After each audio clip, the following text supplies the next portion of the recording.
This video, we will be talking about project management and strategic planning. We are Group 13 from the Accounting Department of the University of Lagos. Each member of the group will take a subtopic and explain to you the meaning of project management and everything you need to know about project management. Enjoy. I'm going to handle project definition and how time, cost, and scope affects a project. Successful project management is very important as every project should be successful. Successful project management should be able to define what a project is in the planning stage. A project is something that is unique, that creates something that did not exist before. So we can say a project is a one-off activity. But according to the Project Management Institute, a project is something that has a definite beginning and a definite end.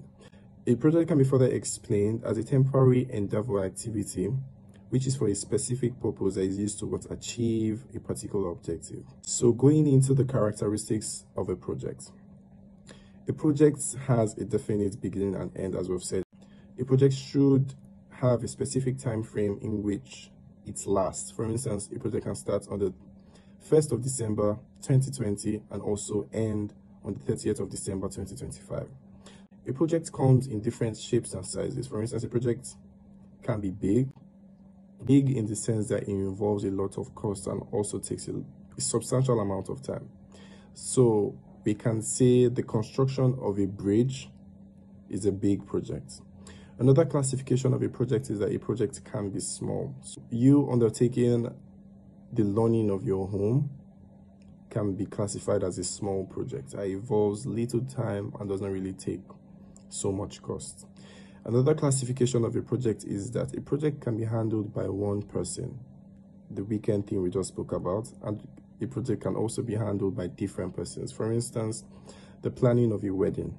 This takes not only one person to plan a wedding. So we can say planning of a wedding is handled by different people. Another characteristic of a project that's going to lead us to our last section is that a project has boundaries or constraints. So going into the constraints of a project, with every project there are limitations of risks involved with every project. Every project is faced by three similar and very frequent constraints, which is referred to as the triple constraints model or the project management triangle. These three constraints are time, cost, and scope. Often in practice, one of these constraints are sometimes fixed, in the sense that the time or the cost involved in the project can be fixed. Let's say the project manager fixed the cost to be $100,000. So if this is fixed, the other two forces or constraints needs to be adjusted, in the sense that we can expedite the activities that are involved in the project and also reduce the scope involved in the project. So in conclusion, this is saying that the three project management or the triple constraints are interrelated, which needs to be carefully considered in planning a project for it to be successful. My colleague is going to come in now to discuss the 5 processes of project management. Project management can be divided into 5 basic processes, and these 5 processes contribute to the proper execution of a project. The initiation process. This is the first process of the project management process, and it is the process in which the project's foundation is laid and the project comes to life. Useful information like the scope, the goals, the objectives, the stakeholders, the length or the duration of the project is put into consideration and is set. All of this information is included in a key document called a project charter, which authorizes the project. The next process is the planning process, and in this process, a project management plan is made. A project management plan serves as a guide to executing the plan of the project. The project management plan would include important information like the description of the project, steps taken to achieve the desired goal of the project, and the timelines in which work is to be done to achieve the project. The third process is the execution process, and this is one of the most important processes in the project management process. It is in this stage that the project manager does the real work. It is the responsibility of the project manager to construct proper workflows or work patterns that will help in achieving the projects faster and better. In this stage, the project manager is saddled with the responsibility of making sure that the project is executed according to the plan made in the second process. He has to establish smooth workflow or patterns in which the project will be carried out most efficiently. The fourth process in the project management process is the monitoring and controlling process. The monitoring and controlling process goes hand in hand with the execution process, whereby the project manager has to monitor and control each and every member of the team to make sure they are executing the project according to the plan that has been made. The last and final process of the project management process is the closing process. The closing process, the project comes to an end, contracts are terminated, and necessary documentation is signed. Some businesses even go further as to holding meetings to discuss the success and failures of the particular project. A review of this project in form of a document is mostly saved in organizations for future purposes and references. I will be talking about factors that can cause projects to succeed or fail. My classmates previously have introduced project management. They have spoken about the processes of project management, and they have also given an insight on softwares that can be used for project management and how they can be used. I'll be talking about the factors that can cause projects to succeed or fail.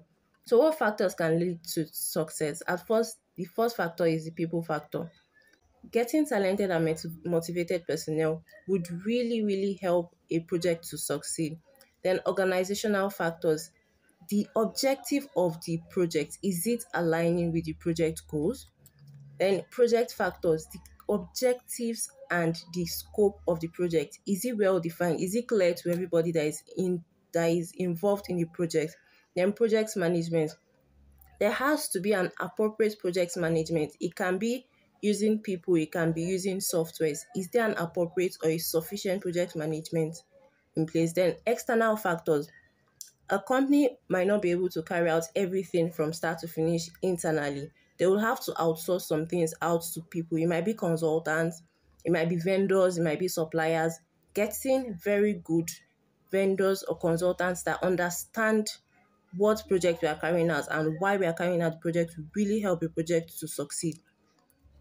So talking about failure, things that can cause failure, unrealistic time frames. If the time frame set in the first place is not realistic, there is no way a project to succeed.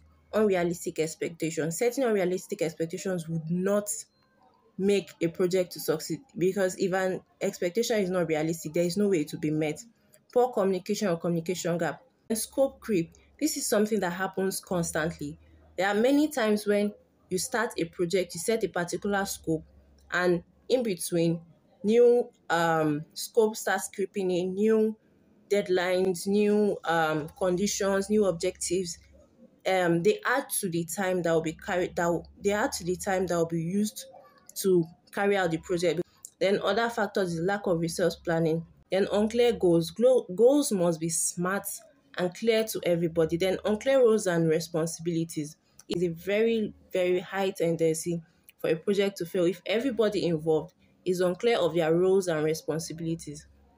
Then also there is lack of project visibility. Okay, so there are technical problems, fine, that can cause to the failures or delays for a project, but the toe at the top is very important. If the project is not managed, monitored, communicated, or supported by the higher management levels, there is no way a project would succeed in the first place. So we need to look at these points, these factors, from both the lower level management levels and the higher level management, and even the operational staff.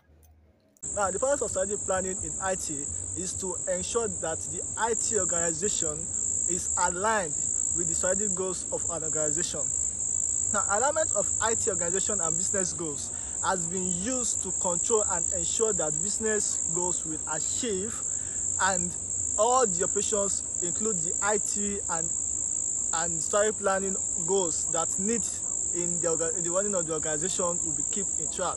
Now, here are the importance of strategic planning to information system. It helps in identifying strategic applications, identifying new and higher pay ranking applications, and developing an information architecture. Here's another importance of strategic planning to information system. It helps an organization to overall strategic planning process effectively and efficiently. It also helps organizations to avoid misuse of scarce resources and maximize the benefits of changing technology, and to take account of the different viewpoints of business professionals and IT professionals. Those are listed are part of the importance of involving your strategic planning to information systems. Now, also, we'll be talking about the human element, how human elements affect strategic planning. Now, in every organization, any company developing a strategic plan can get caught up in the facts, figures, and end goals without really considering the framework of its efforts. While identifying where the company is heading and what it needs to get there is one thing, it's people that really drive change. Now, consequently, finding the right personnel or accepting current employees, it is a must when it comes to aligning strategic goals with the business as it exists now. How can this be done? In short, through better connecting the human resources, which is the area of department, and decision makers. Now, let me give a summary of what I just explained. The strategic plans of a company can only be actualized when you employ the right person to the job. Now, the art of you applying the right person to the job, how will it affect? The change in IT, people tend to accept things differently. So employing those that you feel are in align with the company's goals, strategic company goals, will help in how they make decision making, and that is part of the human element and how they affect the company's strategic planning. Thank you very much. Hope this is helpful.